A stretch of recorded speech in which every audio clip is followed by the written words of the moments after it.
హల్లెలూయా. దేవునికి మహిమ కలుగునుగాక.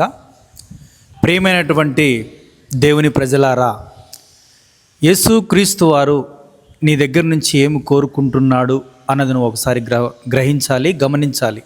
దేవుడు నీ దగ్గర నుంచి ఏమి కోరుకుంటున్నాడు అన్నది నువ్వు గ్రహించినట్లయితే మరి నువ్వు ఈ లోకంలో ఏ స్థితిలో ఉన్నావో అన్న విషయాన్ని నీకు తెలియపరచబడుతుంది. అంటే దేవుడు నీ దగ్గర నుంచి ఏమి కోరుకుంటున్నాడు అన్న విషయాన్ని మనము ఒకసారి ధ్యానం చేసుకుందాం. పరిశుద్ధ గ్రంథ బైబిల్ నుంచి మీకా 6వ అధ్యాయము 8వ వచనంలో ఏ విధంగా రాయబడిందంటే నేను చదివి వినిపిస్తాను, ధ్యానం చేయండి. మనుష్యుడా, ఏది ఉత్తమమో అది నీకు తెలియజేయబడి ఉన్నది. న్యాయముగా నడుచుకొనుటయు కనికరమును ప్రేమించుటయు దీన మనస్సు కలిగి నీ దేవుని ఎదుట ప్రవర్తించుటయు ఎంతే గదా యెహోవా నిన్ను అడుగుచున్నాడు. హల్లెలూయా, హల్లెలూయా. చూడండి ప్రియమైనటువంటి దేవుని పిల్లలారా, దేవుడు నీ దగ్గర 3 విషయాలను అడుగుచున్నాడు. ఆ 3 విషయాలు ఏదంటే, మొట్టమొదటిగా నువ్వు న్యాయముగా నడుచుకొనుటయు అంటే నువ్వు ఉద్యోగం చేసేటప్పుడైతేనేమి, లేదా నువ్వు పొలం పనికి వెళ్ళేటప్పుడైతేనేమి, లేదా నువ్వు ఇంట్లో పనిచేసే విషయంలో అయితేనేమి, లేదా నీ భర్తకు కానీ నీ భార్యకు నీకు లోబడే విషయంలో అయితేనేమి, నువ్వు న్యాయముగా జీవిస్తున్నావా అన్నది ఇక్కడ మనం క్వశ్చన్ మార్క్ వేసుకోవాలి.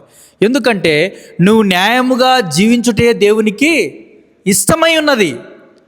నువ్వు న్యాయముగా జీవించాలి. జీవించినప్పుడే దేవుడు నీతో మాట్లాడతాడు.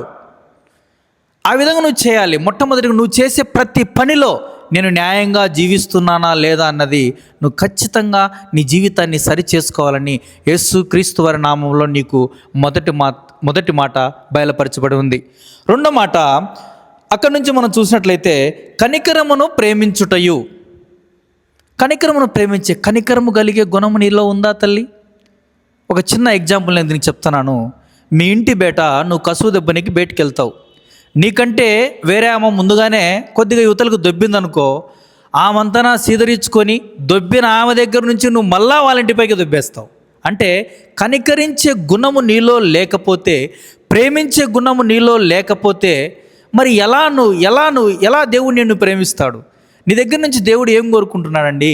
కనికరము కలిగే గుణము నీలో ఉండాలంట. అట్టి అనుభవం నీకు ఉందా? ఒకవేళ లేని ఎడల నీ జీవితాన్ని ఇప్పుడు నువ్వు సరిచేసుకో. కనికరం అనేది దేవునికి ఇష్టకరమై ఉన్నది. న్యాయం అనేది దేవునికి ఇష్టకరమై ఉన్నది.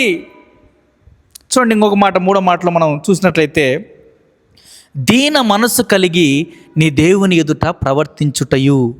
దీన మనస్సు అంటే ఏంటి? దేవుడు ఈ లోకంలో సమస్త శక్తి కలిగి ఉన్నప్పటికీ ఆయన రిత్తునిగా ఇహలోకమందు జీవించాడు. సమస్త శక్తి ఉన్నప్పటికీ మరి మన నిమిత్తమై, నా పాపముల నిమిత్తమై ఆయన కల్వరిగిరిలో తన రక్తాన్ని కార్చాడు. సమస్త శక్తి ఉన్నప్పటికీ ఆయన కేవలం నా నిమిత్తమై మనందరినీ పరలోకంలో చేర్చాలనే ఒక ఆలోచనతో తండ్రి చిత్తాన్ని నెరవేర్చుటకు ఇహలోకమందు ప్రతి విషయంలో ఆయన ఎంతో బాధను నలగొట్టబడాడండి. ఒకసారి నువ్వు ఆలోచించావా? దేవుని సన్నిధిలో చిన్న పని చేస్తే, అమ్మా నేను స్వీకరించాను, అయ్యా నేను ఫ్యాన్ ఇచ్చాను అంటే నీలో దాచుకునే గుణము లేదు, దీనత్వం కలిగే గుణము లేదు. నువ్వు నువ్వు చేసేటన్ని బహిరంగంగానే బయటికి బయలుపరుస్తూ ఉన్నావు. దీనత్వంగా ఉండాలి. దేవుడు నీలో దీనత్వం కోరుకుంటున్నాడు. ఈరోజు దేవుడు మనతో మనకు నేర్పించే పాఠం ఏమిటంటే 3 విషయాలండి. మొదటిగా మనము ఏ పని చేసినా న్యాయంగానే బ్రతకాలి. రెండోదిగా మనం ఏ పని చేసినా కనికరము కలిగిన గుణమై ఉండాలి. మూడవదిగా మనము ఎలా జీవించినా ఇహలోకమందు దీనత్వం కలిగి జీవించే అట్టి కృపలో ఈ వాక్యాన్ని వింటున్న ప్రతి ఒక్కరూ జీవించాలని యేసుక్రీస్తు వారి నామంలో ఈ మాటలు మీకు బయలుపరుస్తూ ఈ మాటలను దేవుడు దీవించునుగాక. హల్లెలూయా.